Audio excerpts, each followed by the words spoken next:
bonsoir à toutes et à tous. J'espère que vous allez bien.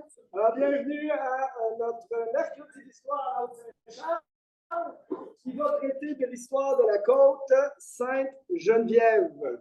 Alors, je me présente, je m'appelle Mario Lucien. Je suis le président de la Société d'histoire de la Haute-Saint-Charles. C'est moi qui fais les conférences, c'est moi qui fais les présentations depuis 2009. Et l'idée derrière ça, parce qu'il y a plein de gens qui sont ici pour la première fois, les nouveaux visages ce soir. Alors, merci d'être là d'abord et avant tout. Alors, l'idée derrière ça, c'était que quand j'essayais de faire mes réunions du conseil d'administration de la Société d'histoire, eh bien, ça décrochait tout le temps avec un tel vivait là. Oui, mais mon grand-père, oui, mais si, mais ça. Je dis, il faut que je canalise cette énergie-là. Ce que j'ai fait à travers la création de ce qu'on appelle maintenant les mercredis d'histoire à la Haute-Saint-Charles, où on présente des archives et on fait jaser le monde sur ces archives-là. Alors, ce soir, je sens qu'il y a beaucoup d'énergie de jasage. Là, c'est peut-être la tempête qui s'en vient, je ne sais pas. Alors, on va essayer de canaliser cette énergie-là. Il ne faut pas se gêner pour intervenir, pour raconter des anecdotes, des histoires et compléter ce que je vais montrer ce soir. C'est ça qu'on veut. D'accord? Alors, ça va me faire plaisir de vous donner la parole et qu'on partage vos anecdotes, votre connaissance ici ce soir entre tout le monde. Allez-y, déjà? Pourquoi tu appelles ça la côte? Je vais vous l'expliquer. Ça s'en vient. Deuxième ou troisième diapositive. Alors, j'en profite pour souligner la présence de mes collègues du conseil d'administration. Donc, Francine Trudel, qui est notre secrétaire, qui était à l'entrée, avec Lucie Roy, notre trésorière. Il y a Michel Turcotte ici à ma droite. Bernard Poirier ici. Bernard Poirier ce soir? Non, pas du tout. Il n'est pas connu. Alors, Bernard a téléphoné à tout le monde présent presque ici ce soir pour venir. On a également le coach Pinard à la technique et Denis Paul, notre vice-président, qui est à l'arrière également. Alors, je vous remercie d'être là. On a également d'autres bénévoles là, qui viennent de temps en temps, Vincent Savard, Madeleine, etc., qui viennent ou qui sont venus nous donner un coup de main pour différentes tâches à la Société d'histoire. Alors, les mercredis d'histoire, rapidement, c'est 7 fois par année. Hein, c'est en octobre, novembre, décembre, et c'est en février, mars, avril, mai. Alors, c'est le premier mercredi de chaque mois. On se donne un congé au mois de janvier. Puis, c'est 7 thèmes différents sur lesquels on jase, puis on essaye de faire connaître notre histoire locale. Contrairement à d'autres sociétés d'histoire de la région de Québec, nous, ici, on ne fait que de l'histoire locale. Alors, on ne traite que de notre territoire, donc celui de la Haute-Saint-Charles. Ça nous intéresse aussi, la bataille des plaines d'Abraham. Moi, je suis prof d'histoire dans la vraie vie. J'enseigne au collégial. Ce sont des choses que j'enseigne. Mais quand je suis ici ce soir, le mercredi soir avec vous autres, je parle de notre histoire locale. Alors, comme on est jeune, on a juste 20 ans comme société d'histoire, eh bien, on a encore beaucoup de choses à savoir et à apprendre. Et c'est pour ça que votre témoignage, vos témoignages, vos anecdotes et vos histoires sont importantes pour nous ce soir. Si vous n'êtes jamais allé dans notre local qui est juste à côté, eh bien, après la conférence de ce soir, ça va me faire plaisir de vous accueillir et vous montrer un peu comment on gère la Société d'histoire, comment on entrepose nos archives et tout ça. Ça me fera plaisir de vous y accueillir, pardon. Et on a des affaires à vendre aussi, là, des fois, là, c'est ça, là, je vous en parle tantôt. Alors, je salue les gens qui sont en direct sur Zoom également. Alors, on fait des conférences hybrides, il y a des gens en direct là, qui nous regardent également. Puis je vous annonce aussi, si vous ne le saviez pas, que toutes nos conférences sont aussi visionnables en différé par un lien YouTube que vous avez sur notre chaîne YouTube. Alors, dans quelques jours, Hugo va envoyer aux membres le lien de la conférence. Donc, vous allez pouvoir nous réécouter. Puis, là, si vous nous réécoutez et que vous racontez vos anecdotes, il n'y a personne qui va les entendre. C'est pour ça que ce soir, c'est bien important d'être là et d'en parler avec vous. Alors, la côte Sainte-Geneviève. Alors, je vous en parle là parce qu'on fait ça pour à peu près tous les anciens rangs, tous les anciens secteurs de la Haute-Saint-Charles. On va le faire au printemps. Je ne me souviens pas c'est quelle conférence, mais sur le petit Saint-Antoine, donc de l'autre côté de la rivière, là, dans le secteur là, Le Mozart réfrigération, hein, on connaît ça. Alors, je vais vous parler de ça au printemps. On a Saint-Émile aussi, au retour des fêtes, qui va fêter son 100e anniversaire. Alors, on essaye de vulgariser, d'introduire, hein, c'est un cours 101 sur chacun des territoires de notre immense arrondissement de la Haute-Saint-Charles. Bon, là, j'ai décroché un peu trop. On y va, vous voulez y aller, hein? Ah, c'est ça. On y va, on y va. On y va! Alors, ça va y va-t-il? On y va pas. On va y aller. On va y aller.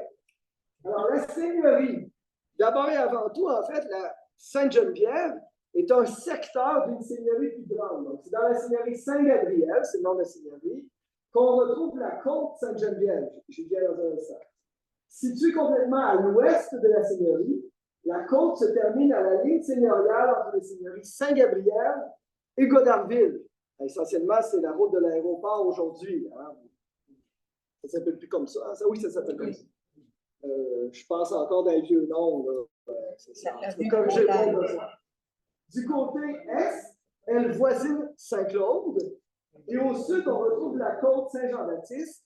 Et là, je fais référence au territoire religieux dans la paroisse de l'Enseigne-Lorraine. Alors, pourquoi côte? Alors, parce que c'est le nom qu'on va utiliser dans les documents d'archives, côte, en faisant référence à un rang. Pas à une pente, là. Côte comme dans pente, là, côte de la pente douce, là, on connaît ça, mais pas en lien avec un angle d'une route, mais bien dans le sens de rang ou de concession.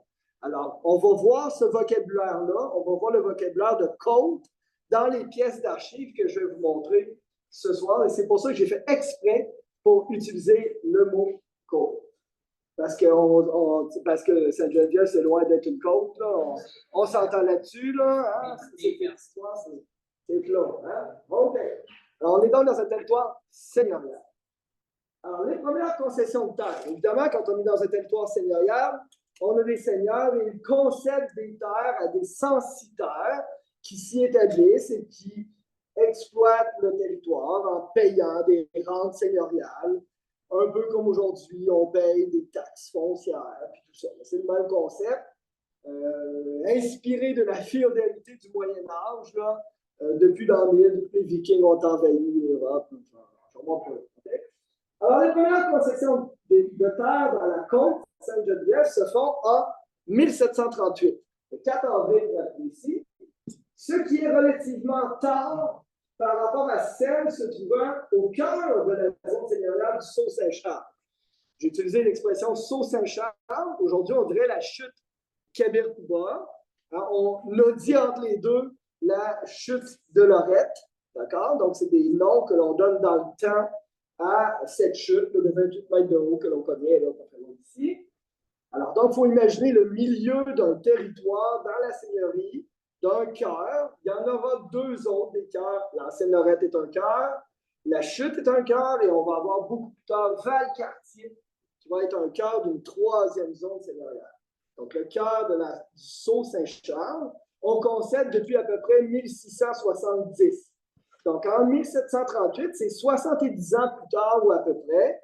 Il faut voir ça, c'est ça que j'ai écrit après. Là, je suis en train de te le dire sans lire. Là.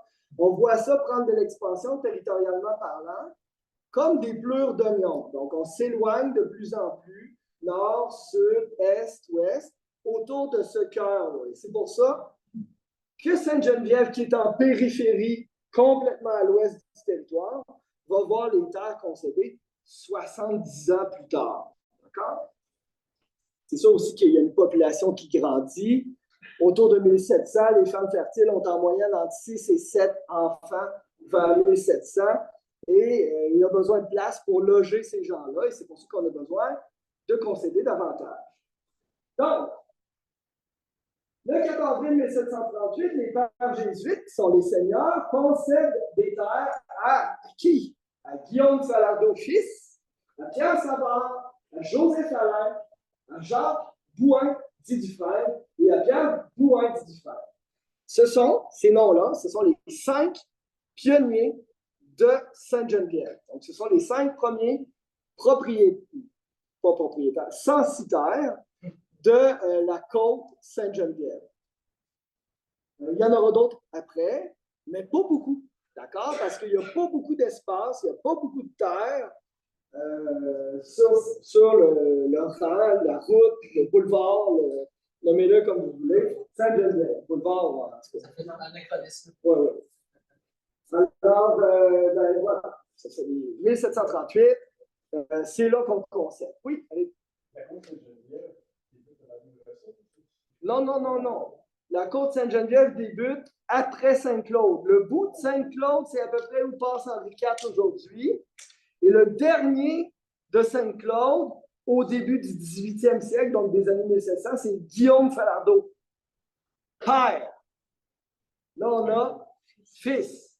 Fait que lui, quand il a besoin d'une terre, en 38, il dit je passe à l'ouest, puis je m'installe sur une terre dans ce nouveau rang, dans cette nouvelle côte qui s'appelle Sainte-Geneviève. Il faut dire aussi qu'au sud, on avait déjà du monde qui habitait là sur Saint-Jean-Baptiste, dans le cœur de l'ancienne Lorette. Donc, les terres de Sainte-Geneviève qui ont le front au nord vont avoir l'arrière au sud vers l'ancienne Lorette, si on veut. Ça va? Donc, Sainte-Geneviève, Saint-Claude, après Saint-Claude, on rentre dans ce qu'on appelle le rang du Grand Saint-Antoine, qui va s'appeler la rue Racine éventuellement.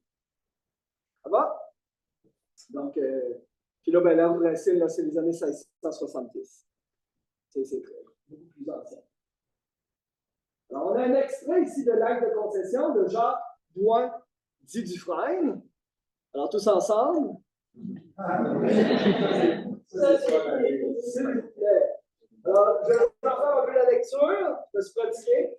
Parle devant le notaire royal de la Prévôté de Québec, un sous-signé ci-après nommé, je vous présente le révérend père Jacques, je ne sais pas donner le nom, de la Compagnie de Jésus, donc les Jésuites, lequel, au nom des procureurs, a concédé à Jean.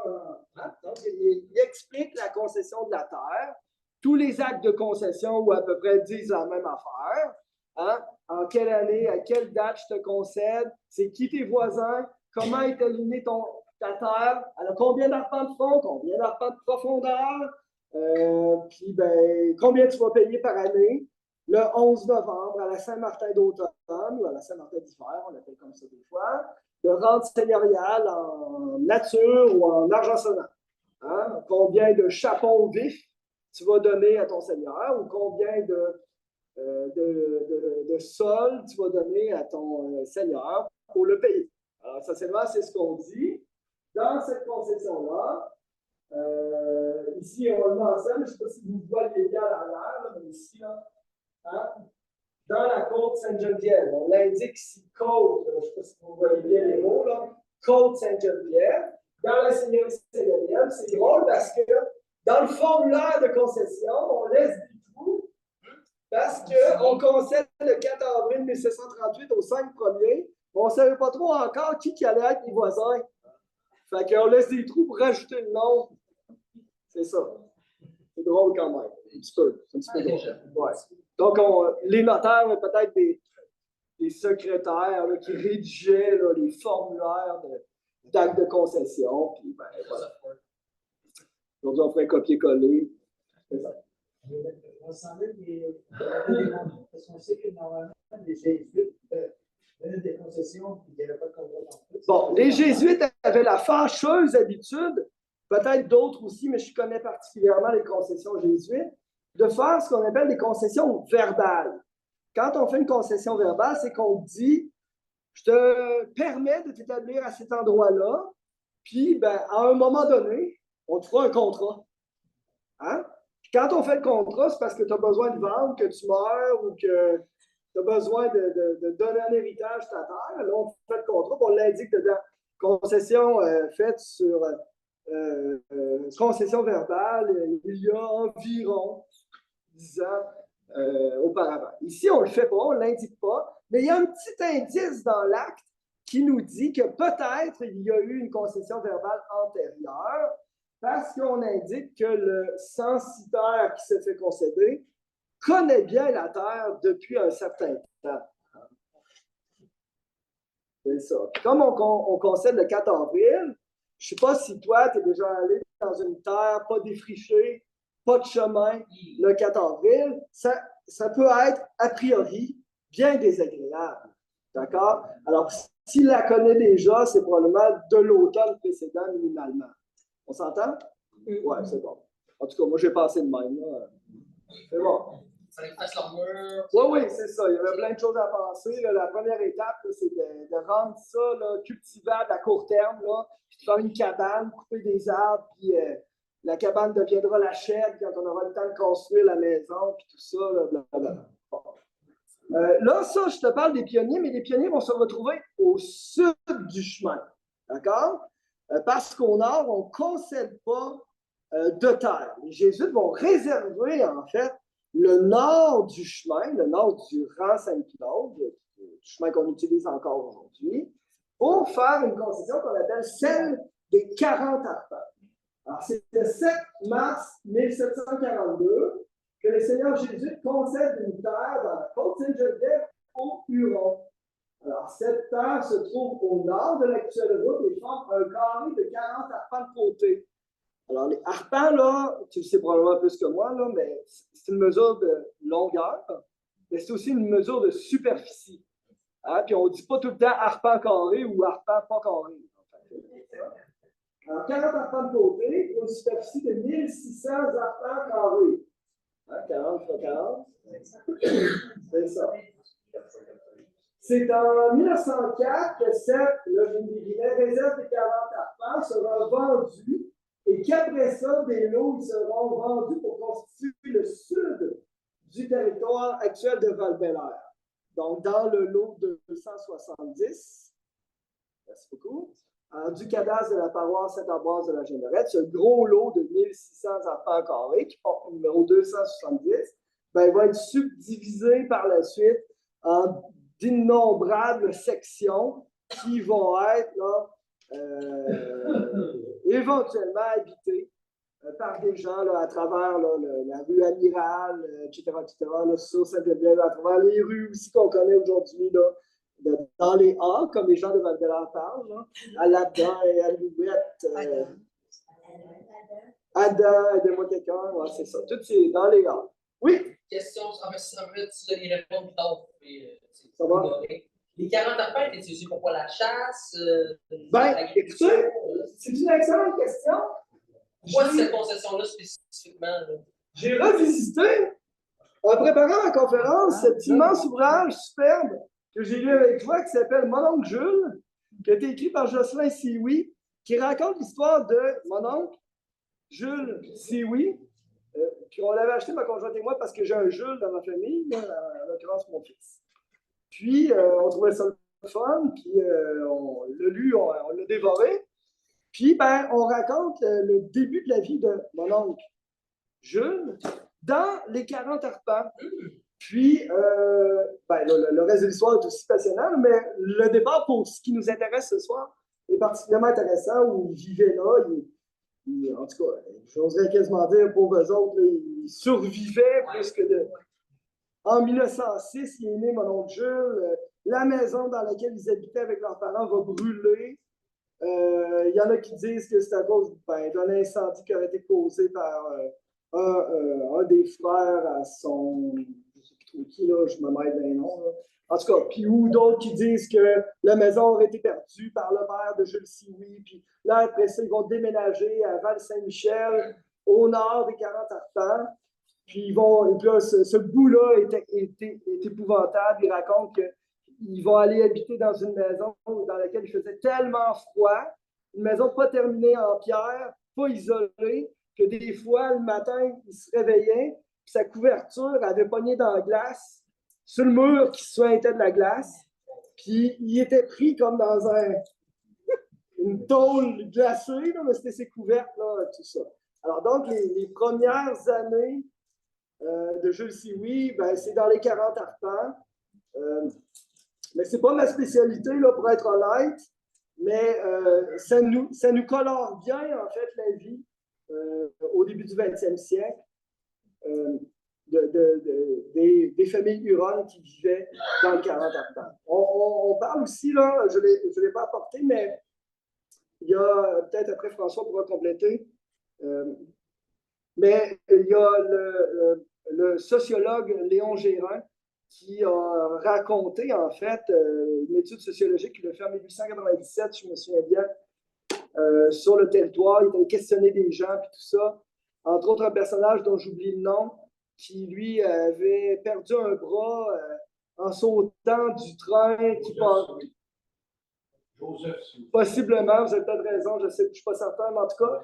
Puis, qu'il va le rencontrer, puis qu'il jase avec, tout ça. Donc, il y a quand même une grande histoire sur cette réserve des 40 arpents, dans laquelle je vais aller un peu moins ce soir, là, pour être honnête, mais je vais y faire référence à quelques reprises, vous allez le voir à l'avant.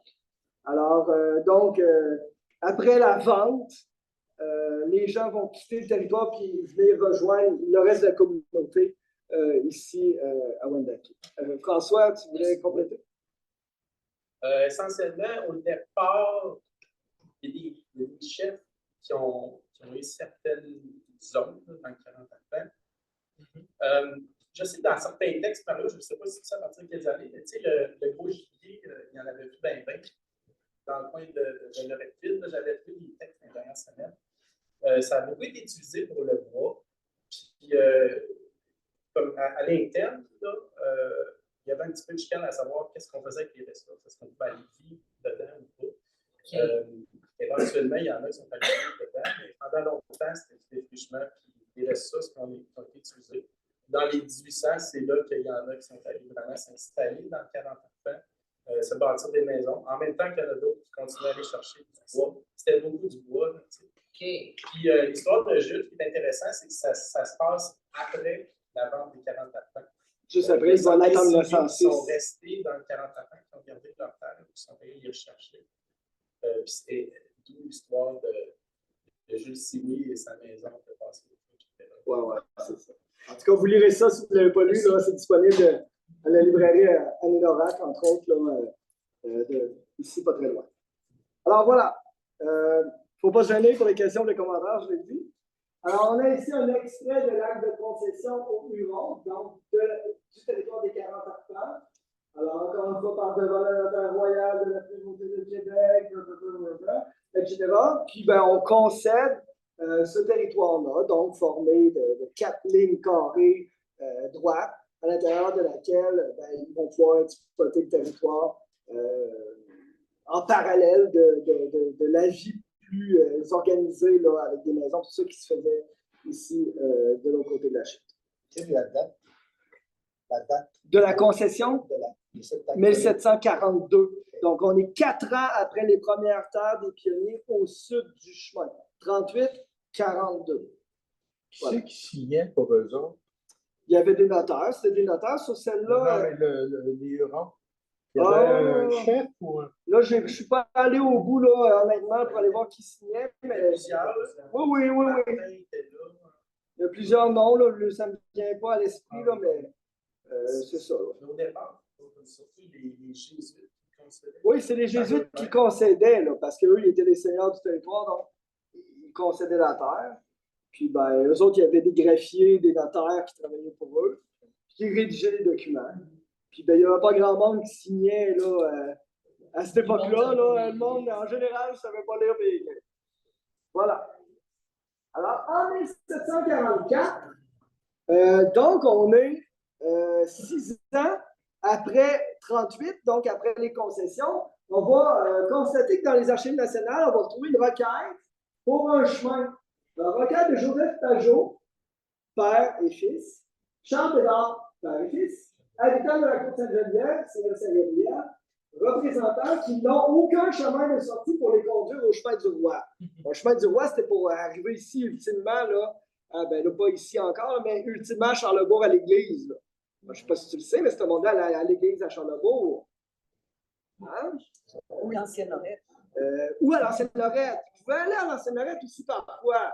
On est comme dans le territoire où on n'est pas sûr où on va. Hein? Si le chemin est facilitant pour nous, on va aller à l'ancienne Lorette. Hein? Mais on veut quand même sortir du chemin de chez nous pour pouvoir ultimement aller à Charlebourg, de laquelle paroisse on relève. Hein? Et qu'on va séparer en 1794 pour former Sainte-Ambroise de Gilles-Lorette. Donc, on veut un chemin. Monsieur Savard. Le chemin du roi, j'imagine que c'est Saint-Claude. Le chemin du roi, ça va connecter à Saint-Claude, qui va arriver ici, à Racine, puis qui continue ultimement est-ouest jusqu'à Trésor de Charlemagne. Alors, donc, on a un extrait ici du document. Tu sais, là, je vais vous dire une affaire, là. 10 ans, 2, 3, puis après ça, ça va bien. OK? C'est ça. Alors, de vous représentants qui leur serait impossible dans plusieurs saisons de l'année, presque toujours, de sortir de leur terre, soit pour aller à l'église, tu me suis, là? Oui. Soit pour aller à l'église, ou venir en cette ville de Québec. Alors, d'autant qu'il n'y a encore aucun chemin, marqué pour les pouvoirs. Bon.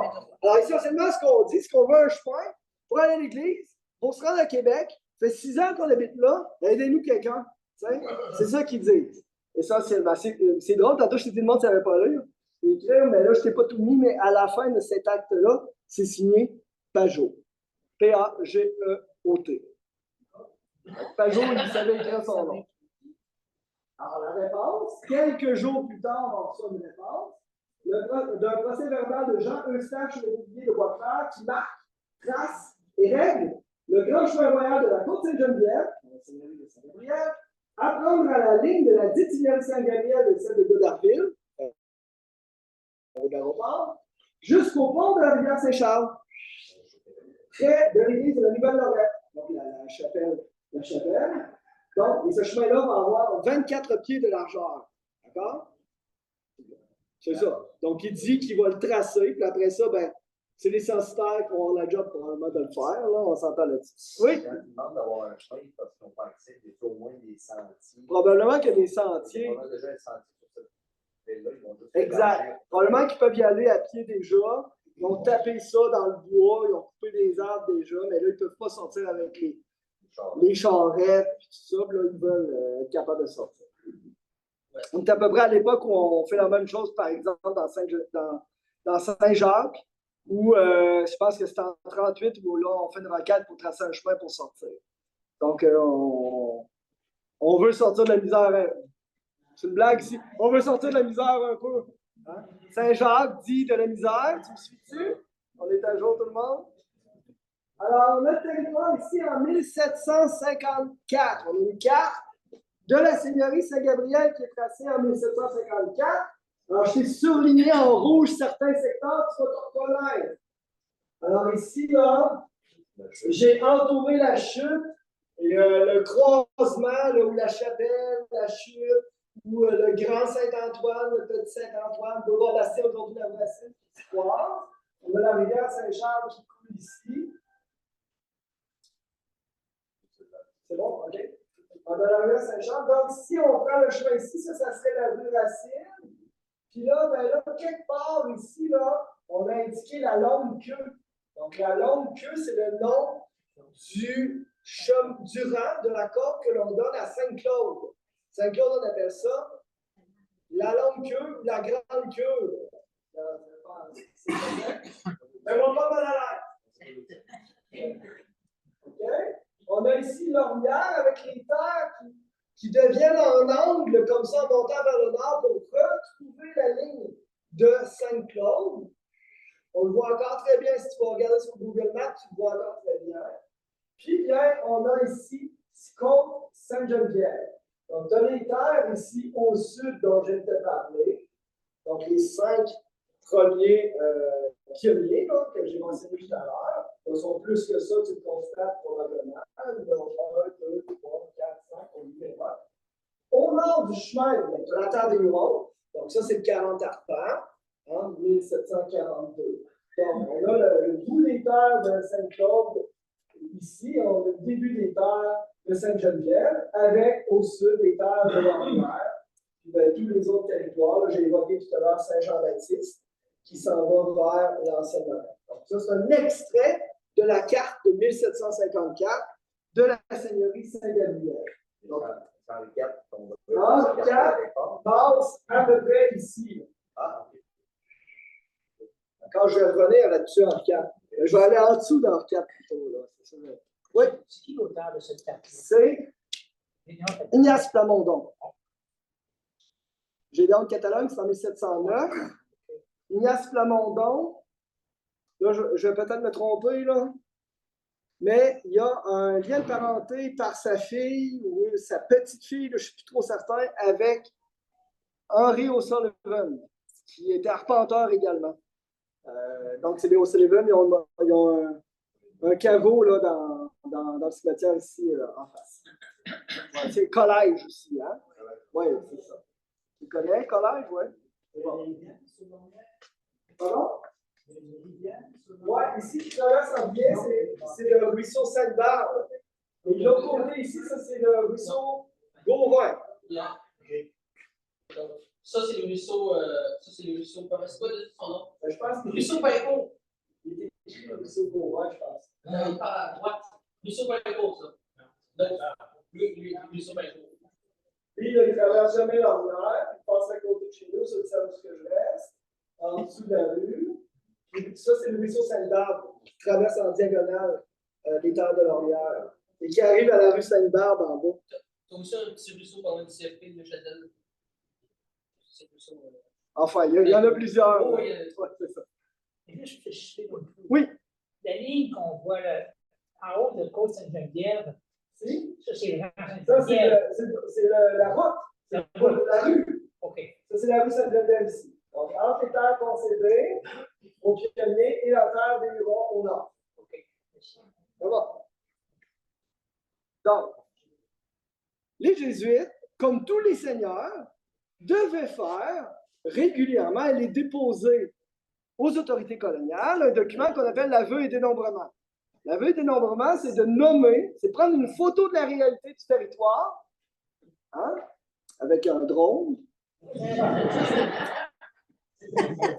et de rédiger l'état de la situation à un moment précis. Qui habite où? Il y a combien de maisons, de granges étables? Il y a combien de territoires défrichés en superficie, en bois debout, en prairie, etc. On veut savoir ça. On le fait en 1733 et on va le faire en 1781. Je ne sais pas si tu me suis, là, mais là, c'est parce que je fais ça dans le temps. J'avance dans le temps. D'accord? On devrait finir vers 11 heures à peu près.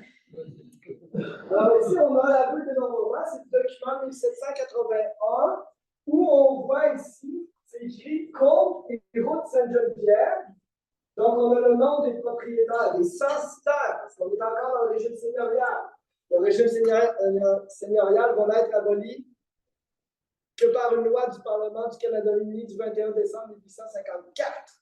D'accord? C'est beaucoup plus tard dans le temps.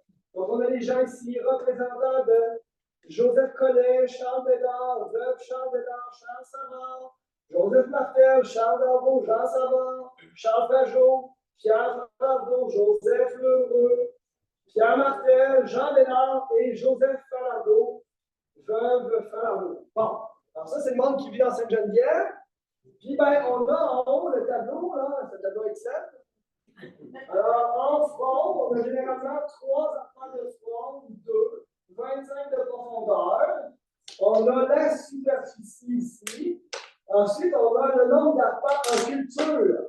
Les premiers, ils ont 0 arpents en culture. Ils n'ont pas encore défriché pour cultiver.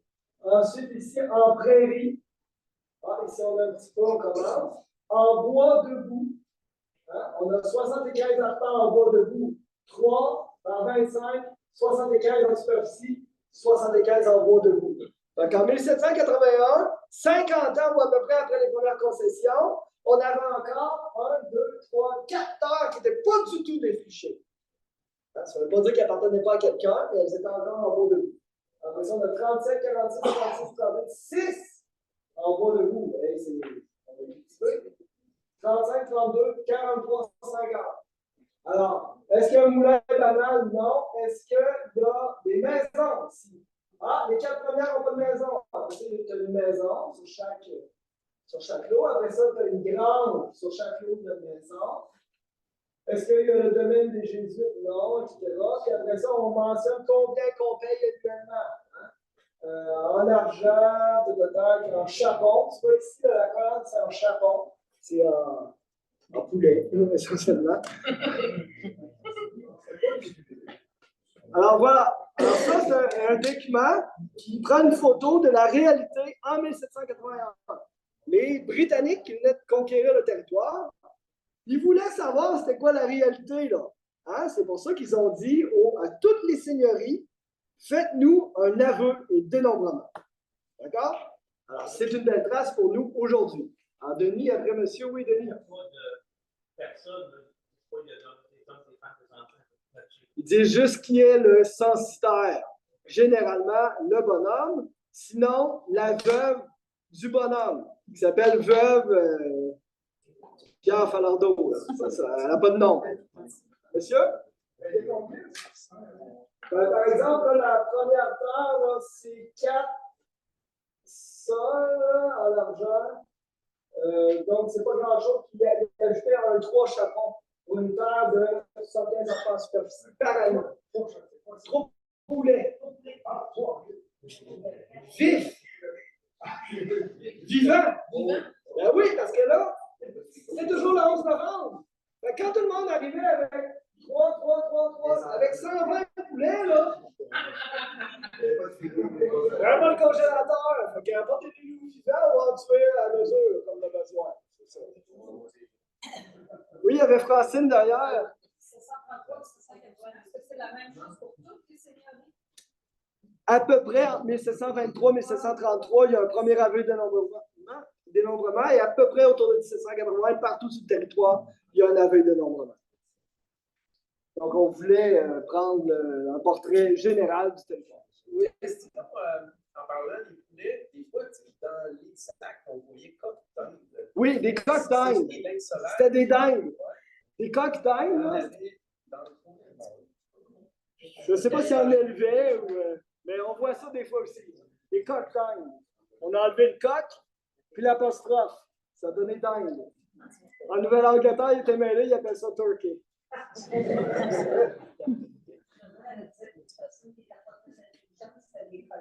Des codes d'Inde. Alors, vous voyez, plus on avance dans le temps, on a des listes censitaires de gens qui étaient morts. On a ici une liste en 1817 à la côte Sainte-Geneviève. Alors, on retrouve les mêmes noms: Martel, Falardeau, Genet, Savard, Darvaux, Clich. Alors, c'est à peu près tous les mêmes noms qu'on retrouve, mais on a plusieurs marques comme ça dans le temps où on peut aller voir qui habitait dans Sainte-Geneviève et partout sur le territoire. Là. Le bonheur avec les archives des Jésuites, c'est qu'elles ont rapidement été gérées par l'État et donc conservées aux archives nationales. Alors, c'est probablement les seigneuries les plus documentées, les plus aisément consultables par leurs archives parce que tout est en ligne ou presque. C'est merveilleux pour ça. Donc, on a ici un plan, j'ai raccourci le nom, plan des seigneuries Saint-Gabriel de Darville en 1862. Là, on commence à être dans le plus contemporain un peu. Et là, on reconnaît le territoire très bien. Là. Si tu as bon œil et tu as suivi jusqu'à maintenant, reste avec nous. On a ici le chemin, la rue Sainte-Geneviève, la côte locale, appelle-le comme tu veux. On a ici la rue Amiral, dans la terre des Hurons. Je fais le carré, ici on le reconnaît bien. On a ici le petit bout de Sainte-Geneviève pour aller rejoindre Sainte-Claude. Le Saut-la-Mort, oui. Puis on a ici le chemin de l'Enval-Quartier. Puis on s'en connaît. Très bien. Alors, on a ici même le ruisseau Gauvin. Je pense à en dessous d'Henri IV, à peu près. Et qui coule vers le sud. Et, oui, Lucie. C'est drôle, là, parce que nous autres, la rivière, c'est la rivière à Bernard. La rivière à Bernard. Retenez votre question. Plus tard, je vais avoir besoin de vous autres pour ça. Bien. Donc, on voit ici, moi j'ai trouvé certaines choses là-dessus. D'abord, le nom qu'on donne à des terrains des monts, premièrement.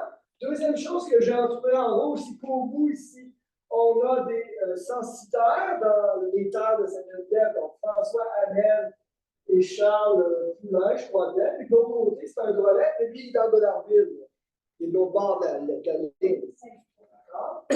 On a ici j'ai trouvé deux choses. Ici, il y a un bâtiment, et c'est écrit en dessous, là, tu as peut-être la difficulté à le lire, là, mais c'est écrit maison d'école. On avait une école de rang au sud du chemin. Je le sais qu'il y en aura une au nord du chemin. Je vais vous le faire dire tantôt. Mais avant qu'elle apparaisse, celle au nord du chemin, il y en avait deux en 1862 au sud du chemin.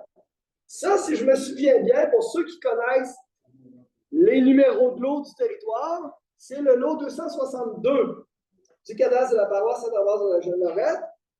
Et c'était un tout petit terrain sur lequel il y avait une école dont on n'a pas de photo, mais dans les titres, eh bien, ce terrain-là a été vendu, je me souviens bien, par la commission scolaire en 1902 ou 4 de mémoire à peu près.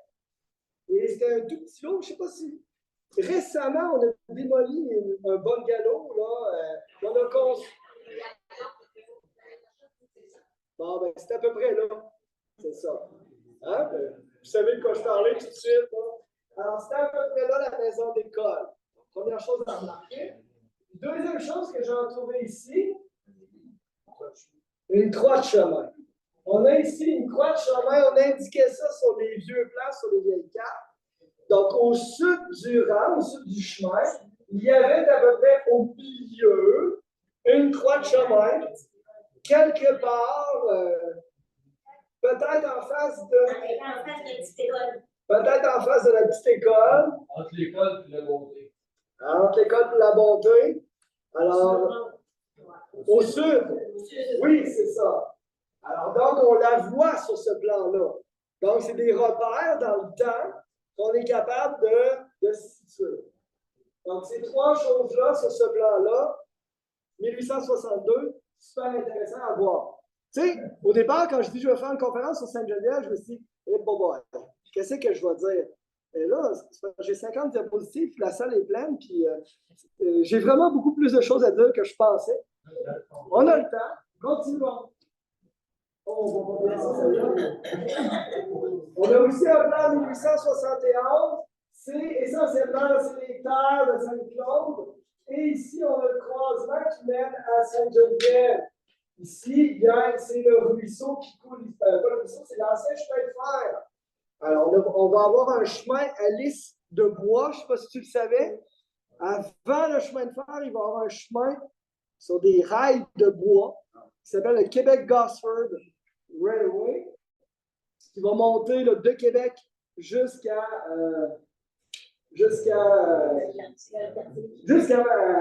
la rivière Jacques-Cartier au nord, et qui servait à aller chercher du bois de chauffage, descendre du bois de chauffage, puis on essayait de monter du monde, des touristes. Mais c'était bien difficile parce que dès que l'automne pognait et que le serein tombait, les roues glissaient dessous, puis on n'était pas capable de vraiment monter. Enfin, sur ce chemin-là, éventuellement, qu'on a beaucoup cartographié, bien, on va faire passer le Québec-Lac-Saint-Jean éventuellement au nord, qui va suivre le même tracé. Donc, ça passait tout près de Sainte-Geneviève, à peu près où passe aujourd'hui l'autoroute Henri IV. Alors, je suis désolé, ce plan-là était déjà orange, là, c'est dur de bien le voir. Oh, là, j'avance dans le temps. 1877. Le 7 juin 1877, il y a une enquête du coroner de la région de Québec qui va venir faire une enquête à Sainte-Ambroise sur le corps de Rose Tanguay. C'est pas là que c'était noyé. Alors, je ne sais pas tout mis, mais il y a une courte enquête autour du décès d'une dame qui s'appelle Rose Tanguay, qui habitait chez son beau-frère Savard et qui va mourir en allant sur le terrain en arrière de chez elle, puis qui va être retrouvée le visage dans un ruisseau d'à peu près ça d'eau et qui est décédée comme ça. On l'a retrouvée comme ça et comme c'est une mort suspecte, étrange, eh bien, on fait venir le coroner et pour nous, 150 ans plus tard, c'est une pièce d'archive vraiment intéressante sur la vie des gens qui vient compléter le casse-tête du territoire. Alors, on dit... Oui, là, c'est écrit rang. Ben là, c'est parce que là, on a aboli le système seigneurial, puis on n'utilise plus la même terminologie qu'auparavant.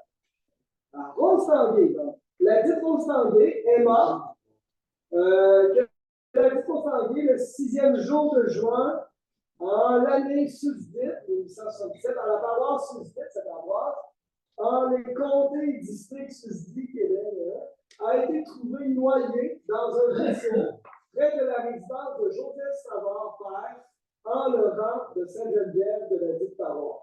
En foi de quoi Georges-Joseph Drolet a signé. Puis, ben, je t'ai pas mis les autres pièces, là, mais dans les autres pièces de l'enquête, on mentionne les témoignages. Il y en a un qui disait qu'elle se plaignait depuis quelque temps, qu'elle avait mal au ventre, là, elle avait mal au ventre, elle ne parlait pas à personne, elle avait l'air bien triste.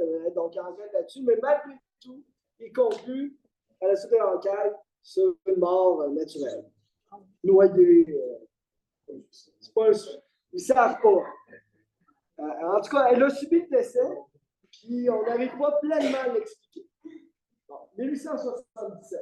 Il y a de l'action dans le rang Sainte-Geneviève.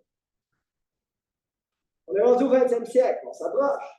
Le Soleil, 21 janvier 1903, vente à l'enquête à Saint-Ambroise de la Jeune-Lorette, mardi le 27 janvier, à la résidence de Dame Veuve Étienne Heureux, à Saint-Ambroise, rang Sainte-Geneviève. Les effets suivants: 9 bêtes à cordes, un cheval, foin, pomme, patate, pomme, voiture d'été et d'hiver, instruments agricoles de toutes sortes, bogué, neuf. Ici, une table de 2 enfants sur 20 en très bonne ordre, l'eau dans la maison et dans l'écurie, quand même. Vente sans réserve pour cause de décès, condition facile dans le. Ah ouais, la veuve Étienne Lheureux.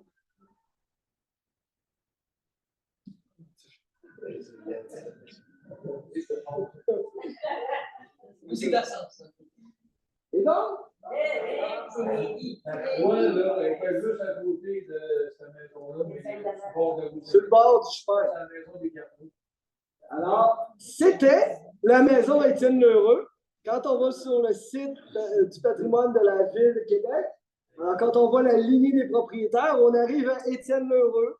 Alors, donc, c'était la petite maison. Il est toujours là aujourd'hui. Cette photo provient de Google Maps. Et une chose qui est quand même intéressante, et que je vais vous demander de remarquer, puis si vous avez quelque chose à dire à propos de ça, dites-nous-le, c'est que la maison est loin du chemin à Tabarouette. Hein? C'était moins loin de chez vous. C'était 800 pieds. Tout le monde me disait, Lucie, tu me lâches ta peine. Ah, mais ça, c'est intéressant. Les maisons étaient loin du chemin. Gardez ça en tête. J'ai quelque chose pour vous autres plus tard. J'ai écrit 54-85, c'est l'adresse. Je pense que l'ancien numéro, c'est 62-69. Quelque chose de même. Alors, on a ici une photo de la même maison vers l'arrière en 1993 sur le site de la Ville de Québec, des archives de la Ville de Québec. Curiosité. Les lucarnes sont en arrière. Pour avoir le soleil. Le soleil. Le soleil. Bien. Super. C'est bon. Puis, ça, c'est une tercelle. Tu vois? On voit mal. Je pense que ça doit être une tercelle carrée. En tout cas, c'est plus dans mes années d'expertise. Un Dachshund, peut-être. Alors, 5 ans plus tard, en 1908, dans le soleil du 19 décembre 1908, vente à l'encan mardi le 22 du courant, terre de 50 arpents en culture avec bâtisse en parfait ordre, avec l'aqueduc, roulant de ferme au complet, matériel roulant, et ameublement de maison, appartenant à Pierre Savard, Jean Saint-Geneviève, Jean Lorette, Comté de Québec. Donc là, celle-là, je ne sais pas c'est laquelle. Ils disent rien de plus. Vente à l'encan. Plusieurs raisons. Un shérif, on ne sait pas. Alors, ça, c'est l'accès à l'école. On y arrive à l'école du 54-88 de Sainte-Geneviève. On a quelques photos de l'école. Alors, celle-là, entre autres, avec son petit clocher, avec. Hein? Qui sonne la cloche? Ben non. Sa maîtresse d'école. Les filles de Caleb. Ah oui, c'est ça que je veux. Jusqu'en quelle année elle a servi? Y a-t-il quelqu'un qui saurait jusqu'en quelle année cette école a été une école? 1905. Oui, j'ai fait ma première année là. Oui. Et c'est en 1960, je crois, dans ce coin-là. OK. C'était comment à l'intérieur? Ben, il y avait tout, c'était toutes des c'était la première année, la première année, la quatrième année. OK. Puis c'était les plus petits en avant, puis. Puis, ouais, on avait tout chacun arrangé la première année, arrangé la deuxième année, arrangé la troisième année, arrangé la quatrième année. La maîtresse était sur une estrade avec un bureau. Comme Émilie Bordelot, là. Il y avait-tu un poêle à bois dedans? Il y avait une fournaise. Puis, on m'a glissé à l'oreille qu'il y avait un logement en haut pour le. Mais ça, C'est après. Il y avait un logement de la maîtresse. Pour la maîtresse au départ. Moi, quand j'étais à l'école, elle n'avait pas de. Elle restait plus là. OK. Donc, moi, là, Oui. ma mère était secrétaire de la commission scolaire. Oui. En 1950, j'avais 6 ans. Oui. Et ma mère, elle faisait les tournées des écoles. Puis, il n'y avait pas de garderie. Elle me traînait avec elle. Puis, j'ai visité ça à peu près les mêmes années. Parce que votre mère travaillait pour la commission scolaire. Secrétaire de la commission scolaire. Voilà. C'est elle qui embauchait les Les maîtresses institutrices. d'école. Ouais. Dans le salon chez nous. Dans le salon chez nous. Mon père et les enfants d'Édion Oui. sont allés à l'école là et la maîtresse s'appelle des neiges Savard. C'est vrai? Oh, oui.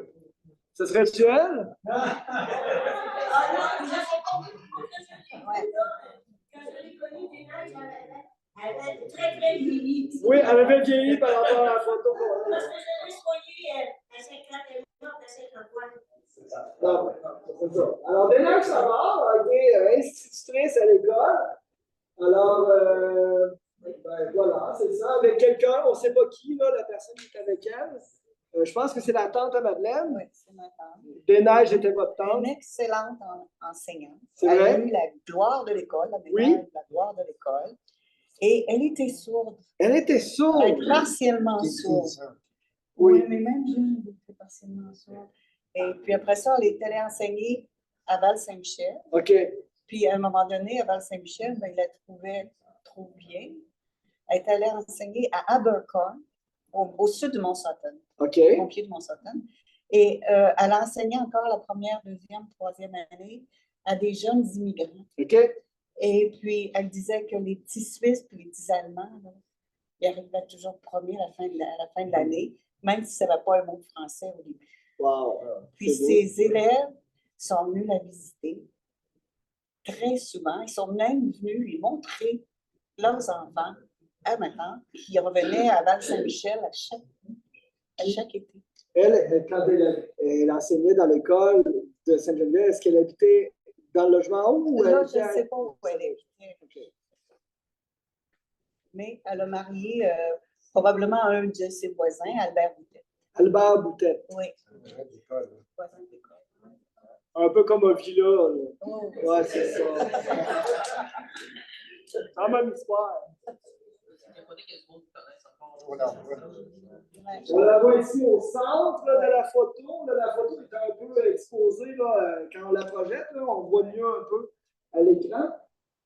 Mais elle est au centre avec 4 autres personnes. ben, sa sœur est à droite complètement, Alice Savard. Là-bas, À droite, de l'autre droite. l'autre droite. La bonne droite. Celle-là, Oui, elle est venue l'aider à enseigner, mais elle n'aimait pas ça. elle n'est pas ça. Donc, c'est la sœur de la Oui. tante. Donc, votre tante aussi. Oui. Ouais, oui. Elle est là. On la voit avec sa médaille de la Oui. gloire de l'école. Oui. Je l'ai chez moi. Vous l'avez, la médaille? Ah oui! Wow! C'est beau. De l'escore. C'est ça. C'est ça. C'est l'école. Aujourd'hui, elle est encore là. Et elle a tourné de son axe original Puis, ils font des grands potagers entre la rue et la maison. Je ne sais pas s'il y a des gens qui habitent dans l'école, dans la salle ici. Non, encore.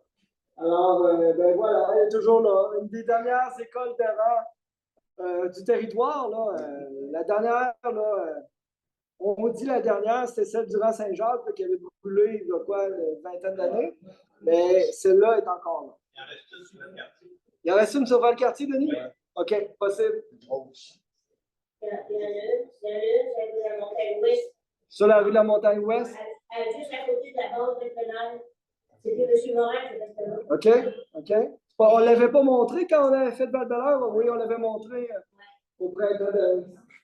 Donc, on la voit aussi là dans... on ne voit pas des neiges savantes sur cette photo, mais on voit l'école.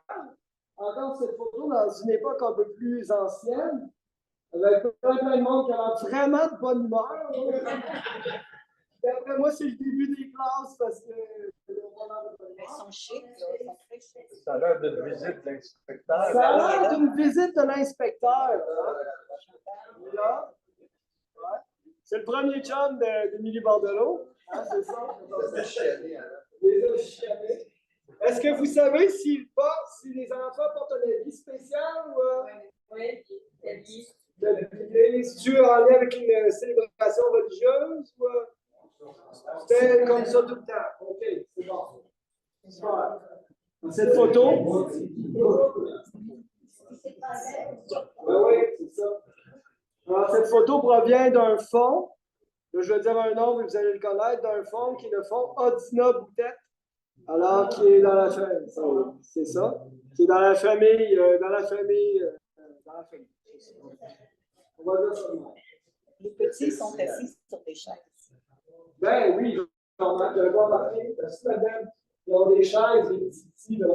À gauche, on a aussi une photo. Oui, c'est ça. Est-ce qu'il y a pas l'année de cette photo-là? On n'a pas l'année de cette photo-là, Francine. Non, on n'a pas. Mais d'après moi, c'est loin des années 20. Il est dans le livre. Oui, dans le livre. La photo est dans notre livre, là, le livre de 200 photos anciennes, qui est au coût de 30 $ pour les membres de la Société d'Histoire, ou en spécial 2 pour 60. Avant Noël, c'est parfait. On en a plein. Sans taxe. Sans taxe. Alors, je te présente ici. Ça, c'est une pièce superbe là, pour toutes les sociétés d'histoire de la région de Québec. C'est une carte aérienne. C'est plein de photos qui ont comme été collées et placées ensemble en 1948. Puis on remarque en fait les terres au sud du chemin, donc de la concession Sainte-Geneviève. Alors, j'ai mis des petits points rouges ici, là. Ça, c'est à la limite ouest à Goddardville. Donc, on a la rue Sainte-Geneviève, là-bas. On a l'autre coin ici qui arrive là, pour monter à Saint-Nicolas. On n'a pas l'autoroute, mais le viaduc encore, vous comprenez? On a le chemin ici, là aussi, qui était le chemin de fer, tout ça. Et le coin, là, Saint-Jean-Baptiste, Lormière, Sainte-Geneviève. Quand tantôt, je vous disais, les maisons sont loin du chemin. Regardez, il y a comme un pattern, là, on va dire ça de même. Tu sais, on a des bâtiments, là, il y a un deuxième box, il y a des bâtiments plus loin. Alors que le chemin est ici, là.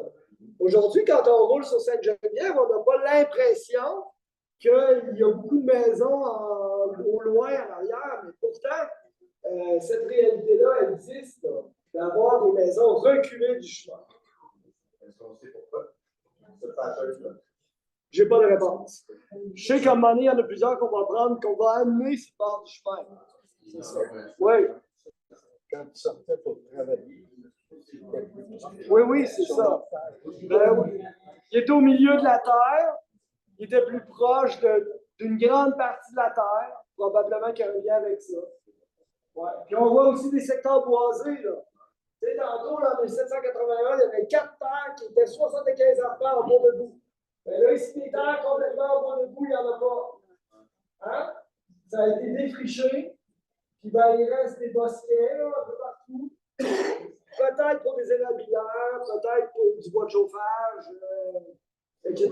Ça soit le centre qu'on va laisser en pied. Ben oui. Au lieu de laisser le coup, mettons, pour cacher les voitures.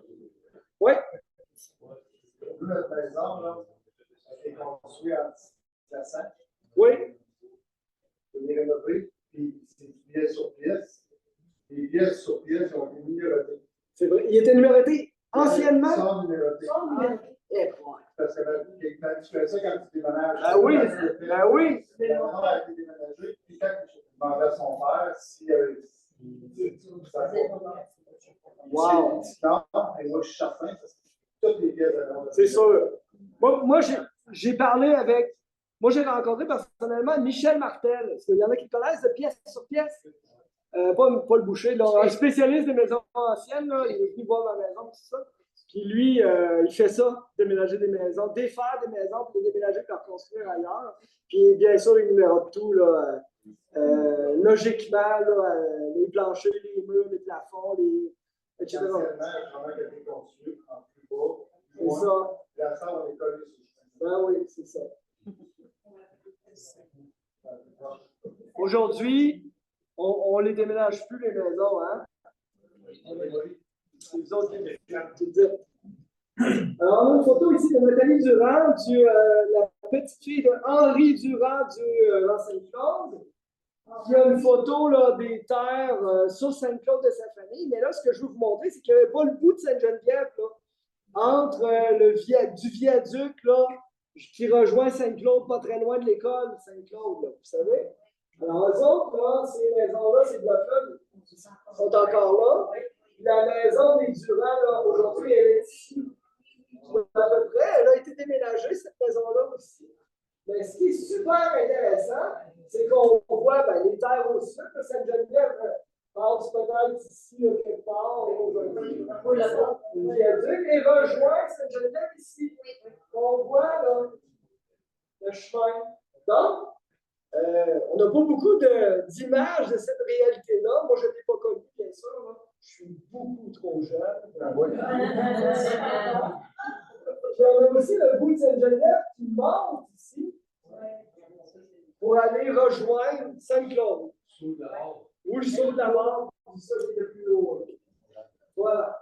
Alors, donc, Nathalie Durand, là, sur Facebook, elle m'a permis d'utiliser cette photo-là. Puis, ben, ça, c'est la partie toujours à la famille Durand. Peut-être qu'aujourd'hui.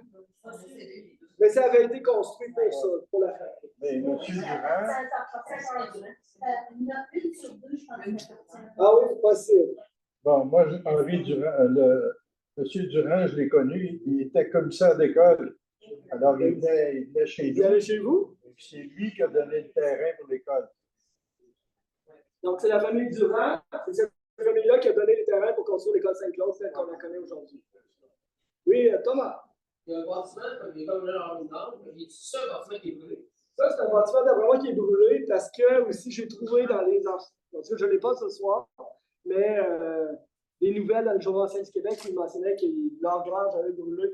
Là, de voir ça aujourd'hui, c'est quand je fais le lien avec une autre information que j'ai déjà donnée. Vous savez qu'on pourrait faire une conférence juste sur une photo, là, puis on aurait pour des heures. Bien. Là, oui, François. Je suis en train de regarder la carte topographie. On dirait que la disposition des maisons sur Sainte-Geneviève, c'est peut-être à vérifier, là, mais sur ton plan de 1948, oui. Il y avait une dénivellation dans le coin, une surélévation dans le coin en haut à droite. C'est possible que les maisons étaient comme en ligne ou en diagonale juste pour contrôler une certaine dénivellation. Peut-être. On a l'impression que c'est relativement plat, là, mais il y a peut-être du. Ah oui, c'est ça. Bon. On n'a pas vraiment les réponses. Au nord de Sainte-Geneviève, ça monte. Au nord de Sainte-Geneviève, ça monte, oui, c'est ça. Ouais, quand même assez fortement. Là. Les rues Aladin, tout ça, là, ça monte pas bien. C'est là la côte Sainte-Geneviève. Hein? C'est la côte à Chantal. La côte à Chantal, oui. Alors, oui, c'est ça. Là, ici, on est en 1963. Ce qu'on voit là n'existe plus ou à peu près plus parce que c'est en dessous de l'autoroute 44, très près d'être en dessous de l'autoroute 44. On est sur le dessus de la chaîne d'Albert Savard. Oui, celle-là. Mais donc, chez Savard, il y avait le moulin assis. Savard avait le moulin assis. Puis lui était à 2 tiers dans Sainte-Claude, puis 1 tiers dans Val-de-l'Air. Fait que sur le toit de la grange, là, je ne sais pas s'il était assis du côté de Val-de-l'Air ou du côté de Sainte-Claude, là, mais il y a une photo qui a été prise en 63, où on voit ici là, le chemin qui mène à Sainte-Geneviève. Hein, vous disiez tantôt la montée, là. Ça c'est la descente, si on veut. Et puis ça va tourner à Sainte-Geneviève quelque part là-bas. Ça va? Au mieux, Ça, c'est chez vous, ça? Rappelez-moi votre nom. Je le savais. Bernard m'avait dit que ça allait là. Je suis content de vous voir. Alors, donc, c'est chez vous ici. Alors, donc, voilà, ces maisons-là sont toutes ici. Ben, en fait, vous avez été expropriés, tout ça. C'est déménagé. Pas loin.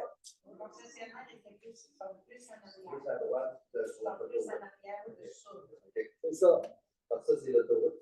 C'est à peu près l'autoroute. Ils ont été expropriés pour ça. Donc, ce chemin-là, là, Sainte-Geneviève ne continuait pas par Sainte-Claude. Il fallait tourner, monter, arriver à Sainte-Claude, là, plus au nord, puis tourner à droite sur Sainte-Claude, s'en venir vers Loretteville. Si on veut. Alors, on est donc là, chez Normand Savard, là, qui nous a fourni cette photo-là. Voilà.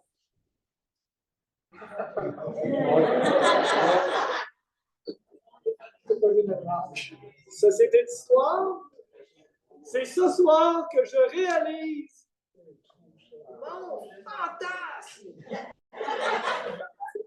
Je veux tout savoir sur les Trois Canards et je veux voir toutes vos photos que vous avez des Trois Canards. L'auberge des Trois Canards, ce lieu semble-t-il malfamé où on ne devait pas aller. Où il faisait mieux pas aller. Ça commence. Oui. Oui. Il y avait des combats de boxe. Illégaux, bien sûr. Bien sûr. Qu'est-ce qu'il y avait aux Trois Canards aussi? Je veux vous entendre. La lutte. Qu'est-ce que. Des combats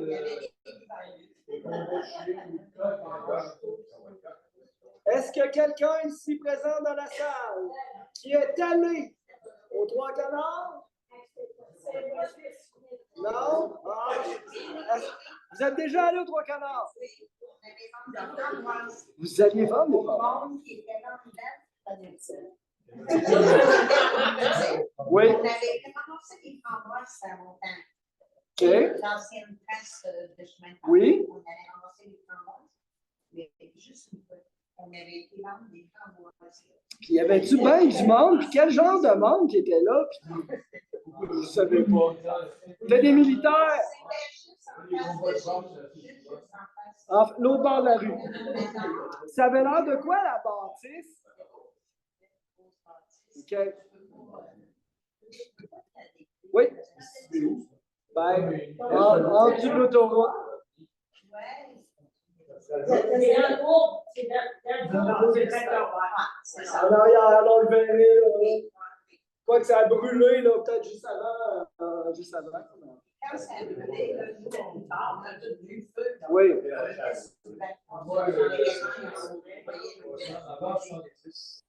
En 62. Alors, le 3 juillet 1962. Alors, on a ici des policiers dans le journal qui inspectent les décombres des Trois Canards, du restaurant ici, les Trois Canards. La découverte d'un cadavre calciné à Saint-Jérôme-Magella. Là, on était-tu vraiment ou non à Saint-Jérôme-Magella à cet endroit-là? On était dans Saint-Claude. On était dans Neuchâtel. C'est ça. Une erreur de journaliste. Le promoteur de lutte, Dick Marchand, il était marié avec la fille des Bernard, qui était là. Les Bernard, j'ai déjà souvenir. Je vais revenir sur les Bernard. C'est ça. Dick Marshall. Michel, c'était le garçon de. C'était là avec l'autre cheveux roux, là. Grégoire.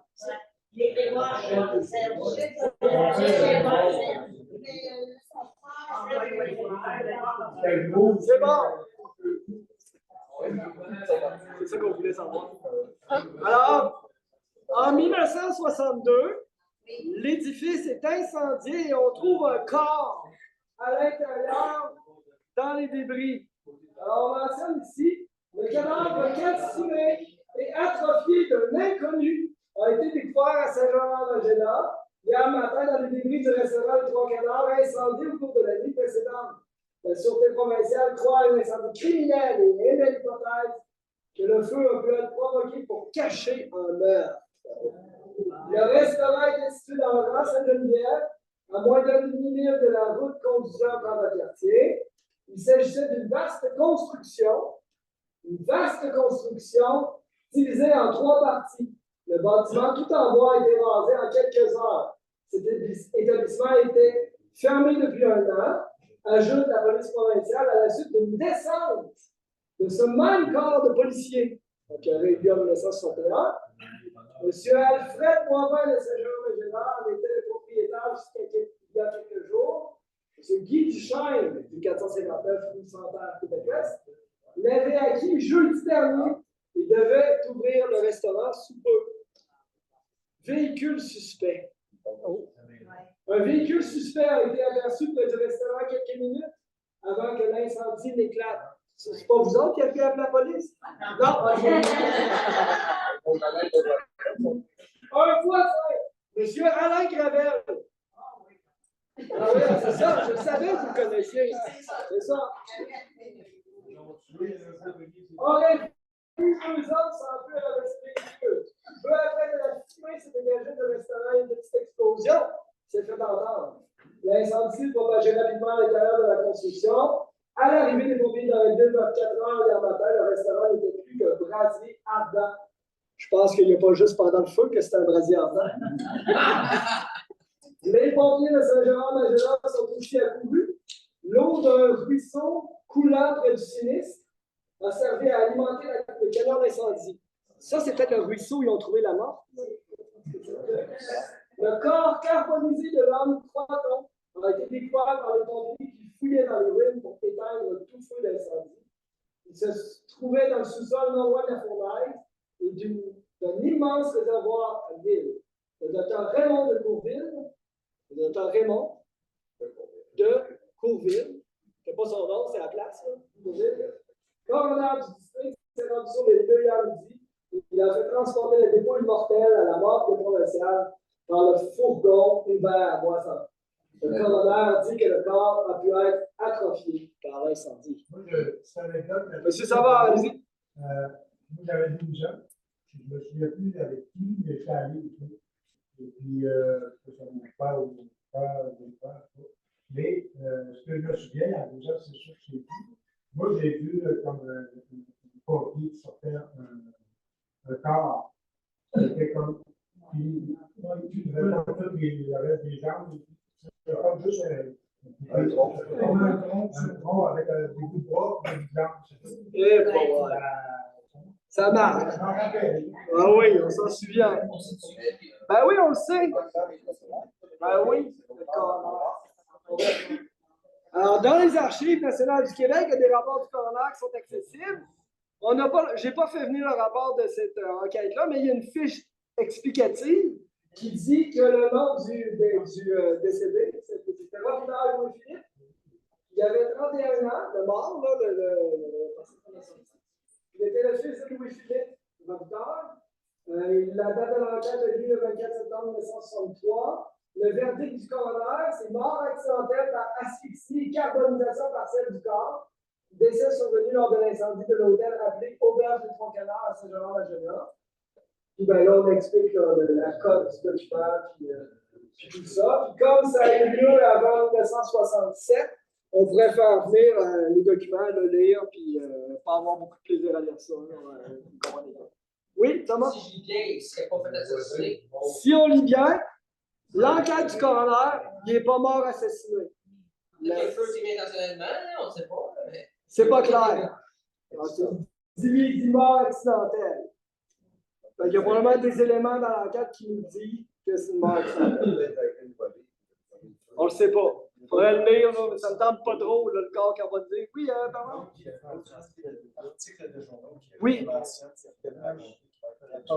Des bras, des jambes. Le mort, le corps. Ouais, voilà. Bon! Ça, cette maison-là, elle n'existe plus aujourd'hui. C'est au bout, là. C'est au bout, là, du Saint-Geneviève. Pas mal loin, on va dire ça même. C'est la maison de la famille, là, donc, des parents à Camille et Robert Daigle, entre autres, qui sont les grands-pères Robert. Ouais, puis Camille Daigle, grand-oncle à François ici.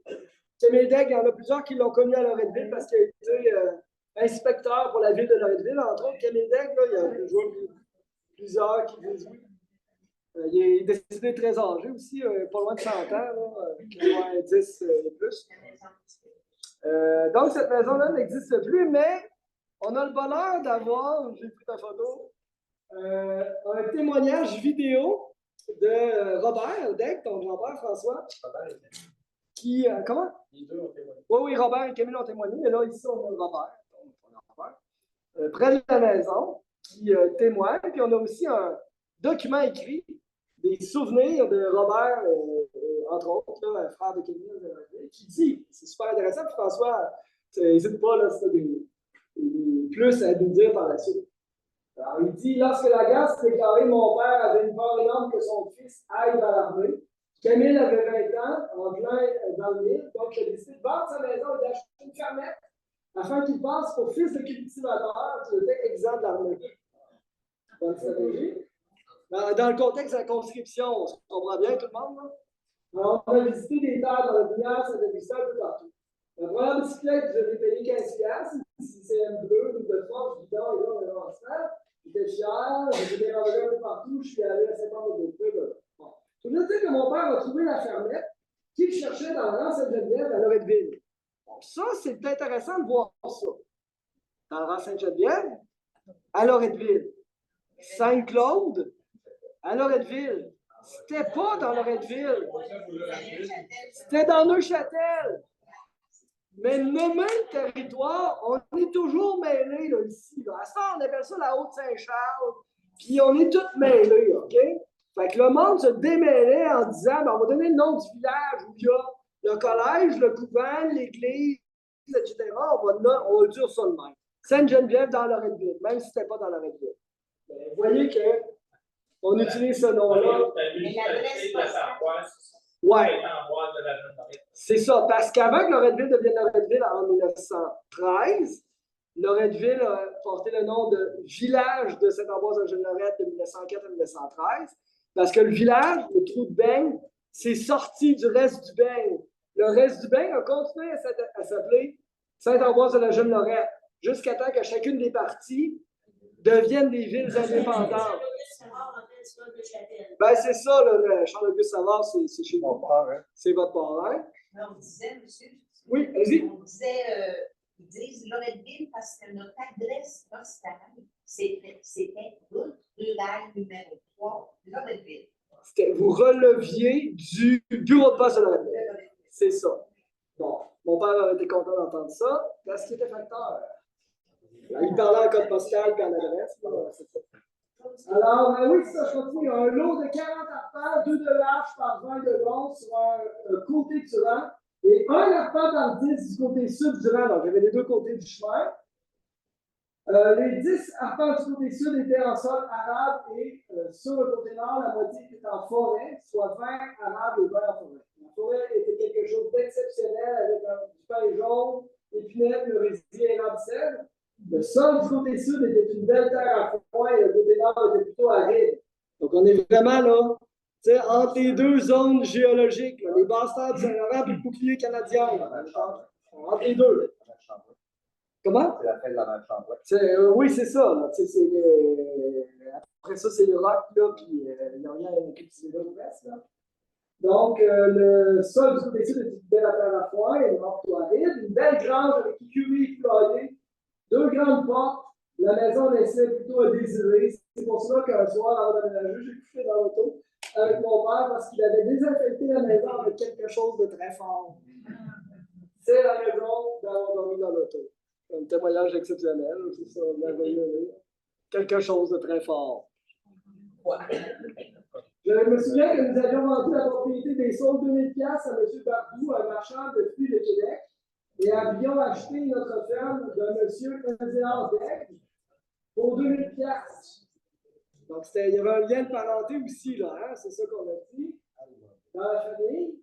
Donc, 2000 $ pour la ferme, grange, écurie, maison, tous les accessoires agricoles, un cheval, 2 vaches et quelques poules.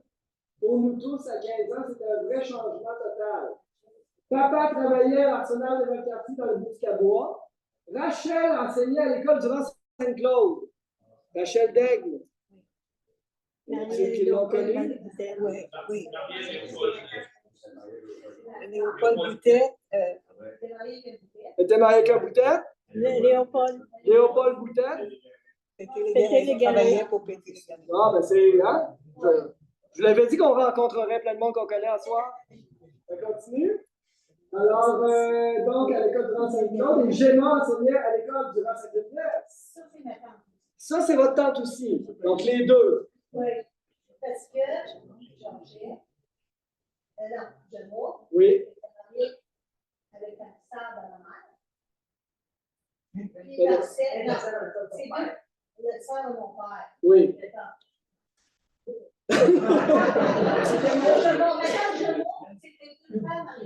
Oui, 2 frères mariés à 2 sœurs. C'est bon. Les deux étaient enseignants. C'est ça. Ben oui, c'est ça qui est écrit ici. Bon, alors, on dit après, Camille entra magasiner à l'Arsenal de Valcartier. Tout le monde travaillait, donc pas de chômage, mais ma mère était donc pas le coin, et s'est bien ennuyée dans son village des Saules. Sa sœur Annette venait assez souvent nous visiter. Je suis allé au collège de Loretteville, et faire des écoles chrétiennes, donc ici à côté. 3000, et j'y allais à bicyclette, oui monsieur, ma CCM double, que j'avais payé 15 $, économisé à coût de 5 cents et 10 cents. J'ai apprécié cette bicyclette comme jamais j'ai apprécié les belles voitures que j'ai eues par la suite. Wow, c'est pas grave ça. Hiver, j'allais au collège à pied, ce qui prenait 45 minutes. J'ai vu une fois, revenu à la maison, mes soeurs m'ont demandé d'aller à la patinoire extérieure le soir même. Il fallait donc un autre 45 minutes pour aller patiner de 8 à 10 heures et enfin revenir un autre 45 minutes. Ça monte en forme. Dans l'hiver 43-44, j'ai trébuché d'un cousin à papa. Euséar, si oui. Ça, c'est dans la gang à mon oncle Jules, dont j'ai parlé tantôt. Un homme d'expérience qui m'a bien appris. On a aussi employé 600 érables quand on faisait le bureau dans la cuisine d'été à la maison. Bon, je ne sais pas, il était où les érables, là, mais en tout cas. Durant les foins, mon père fauchait avec une faucheuse à cheval. Cet outil, une faux de 48 pouces, était très rare. Les faucheuses à 2 chevaux avaient 72 pouces. Comme mon père travaillait sur des corps de travail, c'était lui qui fauchait le jour et nous, on raclait et engrangeait le foin. Ça n'a jamais été une partie de fun. Hein? Probablement du monde ici qui a déjà fauché. Puis, hein? Mon père a transformé cette maison-là, ça se peut pas. 8 chambres doubles. Il a terminé le haut pour y habiter. Une galerie avec véranda sur 2 faces avec une grille d'été. La fin de la guerre approchait et alors la terre a été mise en vente. Je me souviens, lorsque je suis arrivé au collège le premier mois, je suis arrivé 3. Mais à la fin du premier trimestre, j'étais le 16e sur 20. Imagine la honte. Et je me suis repris, j'étais entre le 4e et le 6e. Le midi, je dînais chez mon oncle Émile Daigle, le frère à papa. J'étais bien gêné. Mais tu dis sûr que dans ton thé? Non, répondit. Il dit qu'à la maison, j'en mettais 3 cuillerées. C'est ce que ça peut faire à la journée. Aussi, un jour, sur le 1er décembre, ça fait 84 ans, et 3 jours, alors que j'étais au collège en BC. J'allais au collège en BC. On a fait à côté de Loretteville, la côte à Onésime. À côte à Onésime. On connaît, là. Ça, c'est ma rue, ça. Onésime. Comme on l'appelait, je débarque de la bicyclette pour monter à pied. Tu sais, c'est où, là? C'est là où les autos qui n'ont pas de pneus d'hiver sont prêts à monter. Je rencontre un homme qui me dit: hey, petit gars, t'as les oreilles volées.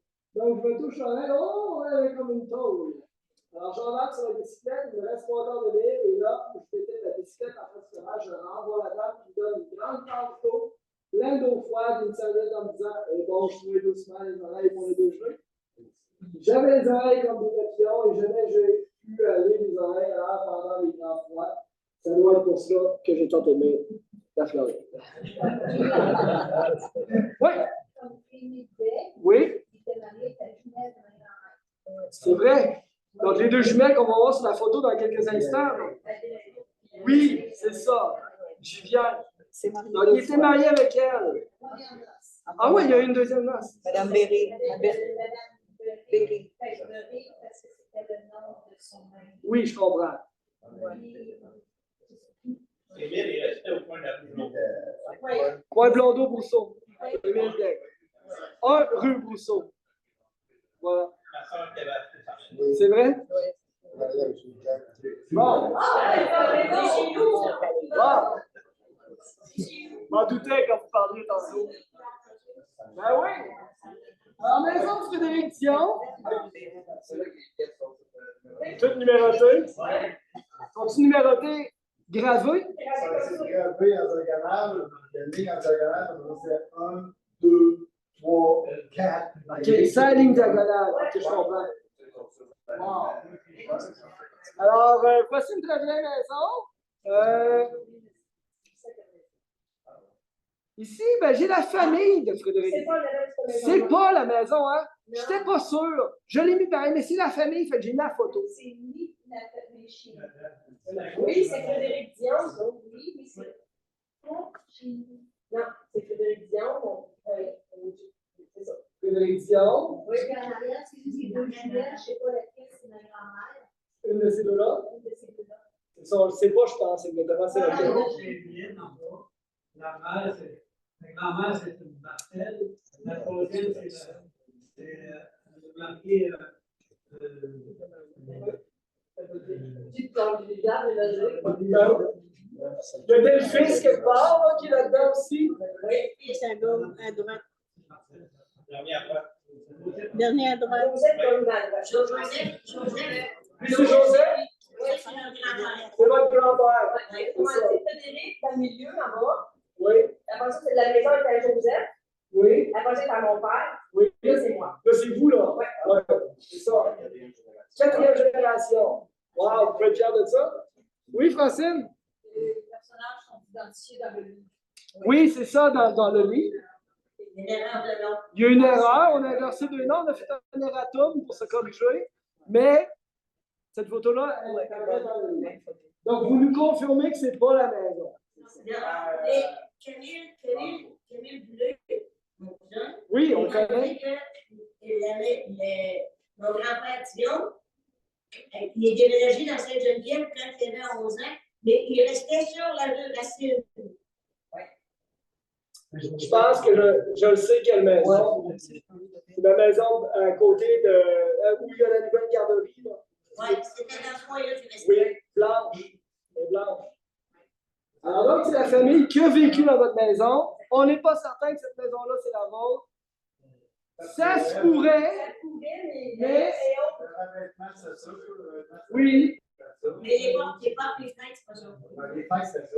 c'était comme ça. Ouais, les fêtes, c'est ça. Fait que je vais changer de diapositive parce que j'ai d'autres choses à dire après. Alors, à Loretteville, ici, on est en juillet 1930. Logement de campagne alloué pour l'été de 3 à 4 beaux grands appartements meublés et chauffés. Très beau chemin de macadam tout le long. À 20 ou 25 minutes de la ville en Chine.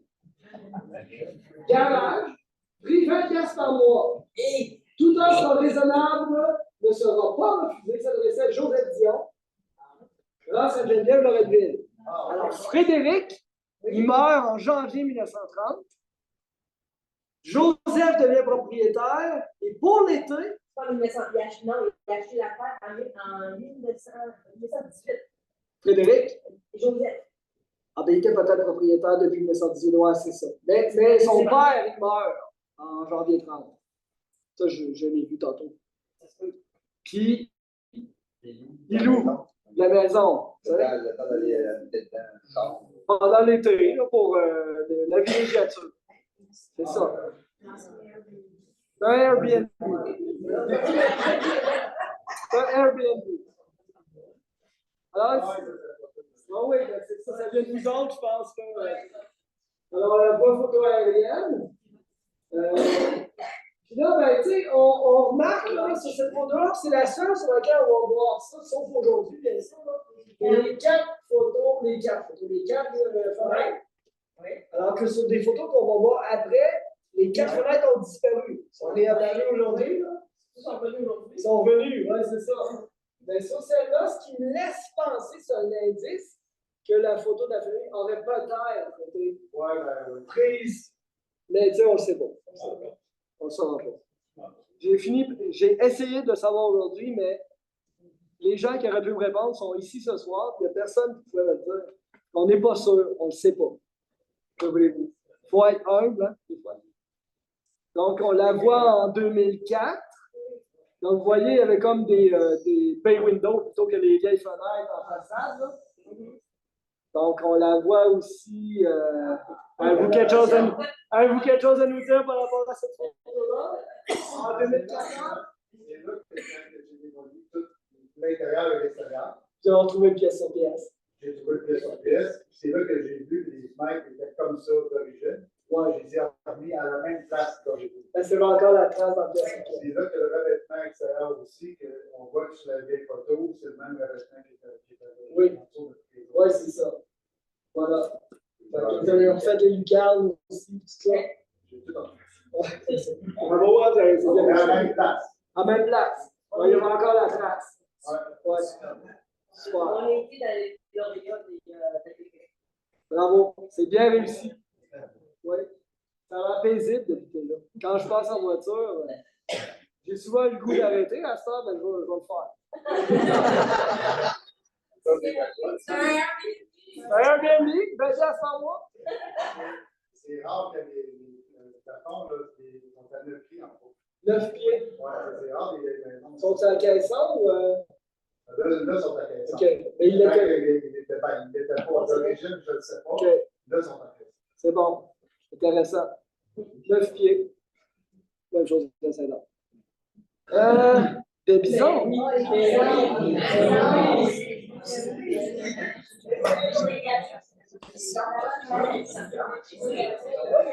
C'est vrai que ça va faire ça.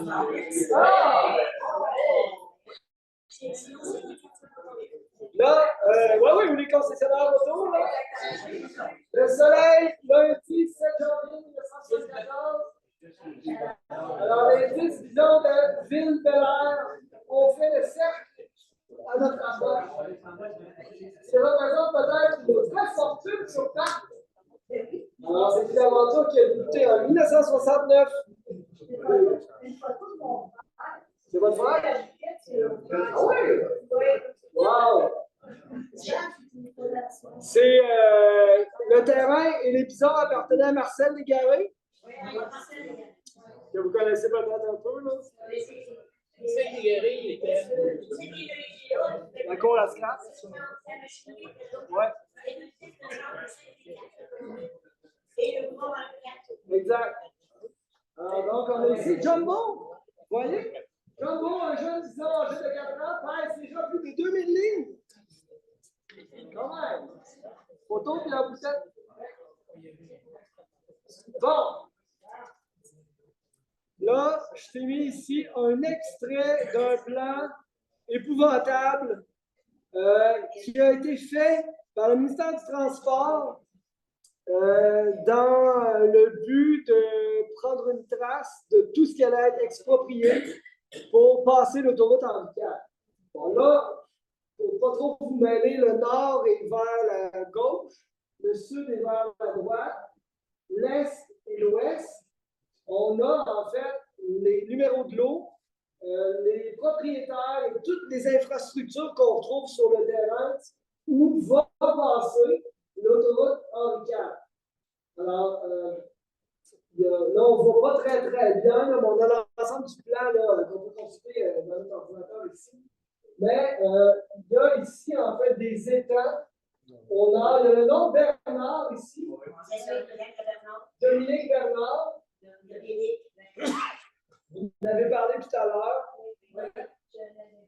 Oui, allez-y.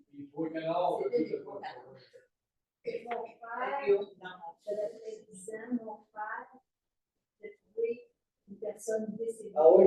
dans la rivière. Si tu fais te sommer, j'ai des gâteaux que je t'avais voir.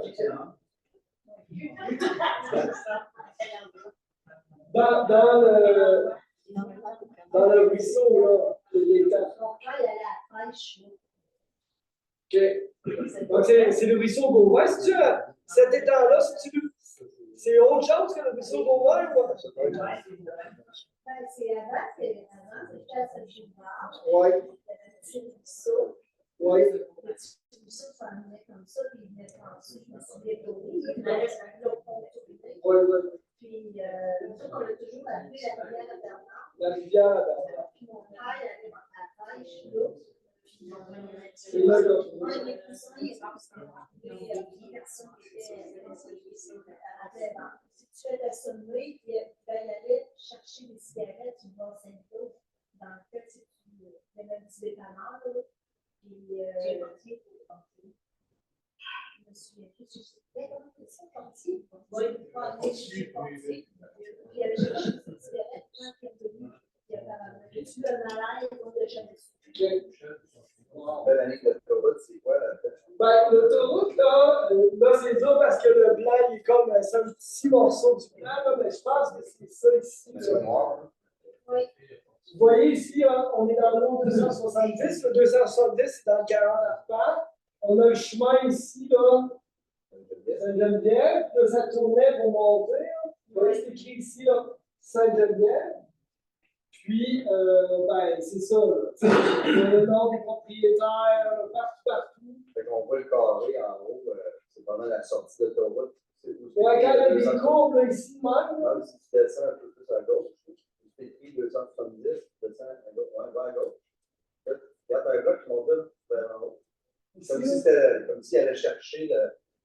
Les choix, les entrées et les sorties. Ouais, ça, c'était ton autoroute, c'est comme si c'était la sortie. Oui. C'est pour ça que ces maisons-là sont peut-être restées.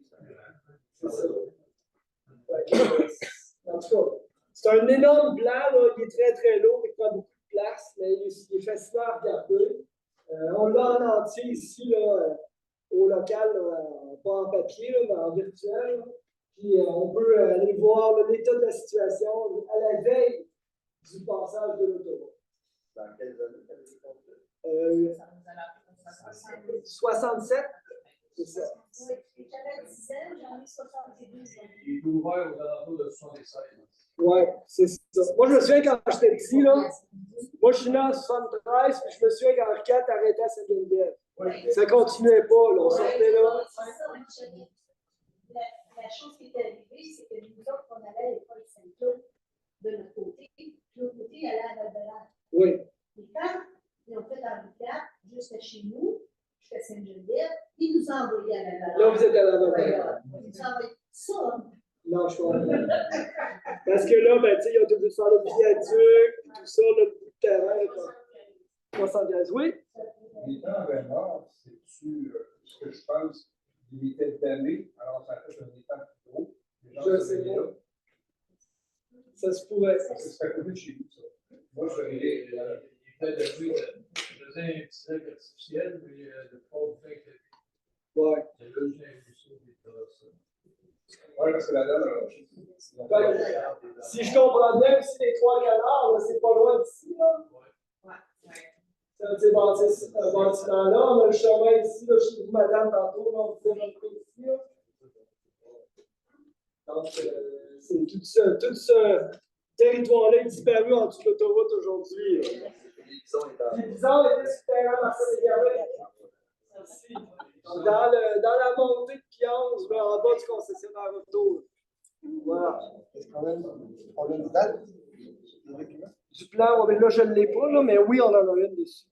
C'est ça. Mais là, je ne m'en souviens pas par cœur. Oui, François? C'était juste qui remonte vraiment plus loin que ça. En Giros. Oui. Tu avais trouvé un document qui disait que dans ce coin-là, oui. Je ne sais pas si c'est exactement sur le nord de Saint-Geneviève. C'est dur à dire. Il y avait eu une terre au Bastien avant de devenir le Henri Boss, qui ouais. son commerce et tout. ça serait comme des C'est à peu près là. C'était en dessous. Oui, c'est ça. Tous les bâtiments autour là, de la gare. Là, que... Ouais. Alors, j'en profite pour remercier Mon Enfant Roi et Relevé.ca qui sont nos commanditaires. Et je cite mes sources.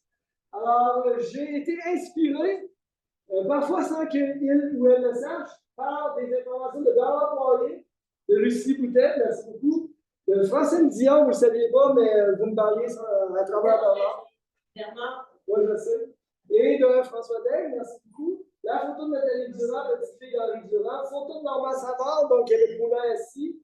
DANQ, Bibliothèque Archive nationale du Québec, Cardin-Plan, DANQ Habitam, donc l'ensemble des collections. Les archives de la Ville de Québec qui ont fourni le plan que je vais vous montrer. Les rapports du coroner, Google Maps, Ancestry, et aussi Jocelyn Sioui, son bonhomme Jules, que je trouve tout aussi intéressant. J'en profite pour vous souhaiter un excellent temps des fêtes et pour vous dire qu'on vous attend tantôt de l'autre côté si vous voulez nous voir. Puis, sinon, le premier mercredi de février, pour notre prochain mercredi du soir, pour une 16e année. Yeah! Alors, merci beaucoup à tous et à tous.